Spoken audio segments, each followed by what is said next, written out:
Today I'm showing you 5 crochet projects that look like they belong in a home decor store, but you can make every single one of them this week, even if you have never held a hook before.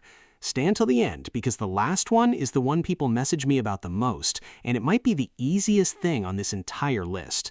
Here's what usually happens. You're scrolling through Pinterest or Instagram, and you see this soft, thick blanket in cream and brown, or a little basket sitting on a shelf holding plants, and it looks so put together that you assume someone spent months on it.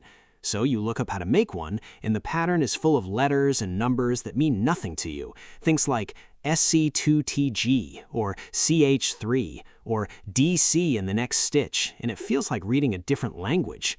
A lot of people try to push through anyway. They buy the yarn, they buy a hook, and 20 minutes in, their stitches look nothing like the picture. It looks lumpy, uneven, and honestly kind of sad compared to the smooth, even rows in the photo. So they put the hook down and never pick it back up, and the yarn ends up sitting in a drawer somewhere, half used, as a reminder that this whole thing did not work out. Some people even convince themselves that they're just not the kind of person who's good with their hands, when really the problem was never their hands at all, it was the project. They picked something with 15 different stitch types packed into one pattern, something written for someone who has already been crocheting for years, and then judged their very first attempt against a photo made by someone with a decade of practice. That is like trying to run a marathon on your first jog and deciding running is not for you. And that is such a shame, because the truth is, most of the prettiest crochet projects out there are not made with complicated stitches at all. They're made with one simple stitch, repeated over and over, with the right yarn and the right hook size. That is the real secret nobody tells you. The look doesn't come from skill, it comes from picking projects that are designed to look good even when your stitches are not perfect. So let's go through 5 of them, starting with the easiest and working our way up to the one that gets the most attention out of everything I've ever made. Number 1 is the granny square.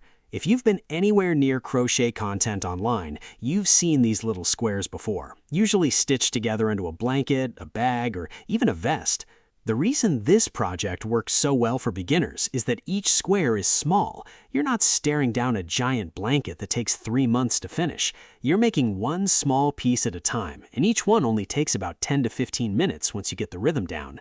The stitch itself is just a double crochet done in little groups with a chain in between. That's it. No fancy techniques, no counting rows of 40 stitches, and because each square is separate, if one turns out a little wonky, it barely shows once it's sewn together with dozens of other squares.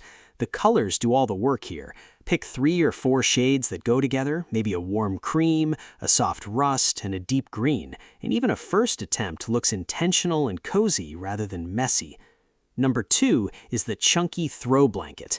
And this one might be my favorite for anyone who wants a big result without a big time investment. The trick here is the yarn. Instead of using regular yarn, you use what is called super bulky or jumbo yarn, paired with a huge hook, sometimes as big as 15 millimeters. Because the yarn is so thick, every stitch you make covers a huge amount of space. A blanket that would take 100 hours in normal yarn takes maybe 4 or 5 hours in jumbo yarn. And here's the part that surprises people. The stitch you use for this is just a basic single crochet or half double crochet repeated in straight rows. There's no shaping, no pattern to follow, just rows stacked on top of each other until the blanket is the size you want. When it's done, it has this thick, soft, almost sculptural look, like something you would find in a design magazine, but it took less effort than folding laundry for a week.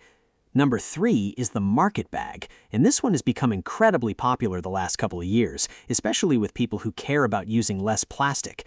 It's a simple mesh bag, usually made with cotton yarn, and it's built using chains and single crochets in a pattern that leaves little gaps throughout the fabric. Those gaps are not a mistake, they're the whole design. It gives the bag a woven, airy look, almost like something you would buy at a farmer's market for $20. And functionally, it can stretch to hold a huge amount of fruit or bread without stretching out of shape because cotton yarn has a bit of natural give to it. The stitch pattern repeats every single row, so once you learn it, you're basically on autopilot for the rest of the project. It's one of those bags where people genuinely think you bought it from a boutique. Number 4 is the hanging plant holder, sometimes called a plant hammock. A lot of people assume this is macrame, since that's the look it's going for, all those knotted, textured cords holding a pot in the air. But you can get the exact same look with basic chains and simple loops in crochet, and it's honestly faster than learning macrame knots. You make a few long chains, join them together at even points, and let the pot rest in the woven sections. There's barely any shaping involved, and mistakes in tension don't really show because the whole design already looks a little loose and organic on purpose. It instantly makes a room feel more finished, and it costs maybe $3 in cotton cord to make. Number 5, before we get to the big one, is a small crochet basket. These are made using single crochet stitches worked in a circle, and then straight up the sides once the base is the size you want. If you've ever made a hat, it's the exact same idea, just wider and shorter. What makes this project look expensive is using a stiffer yarn, something like cotton rope or a t-shirt yarn made from recycled fabric.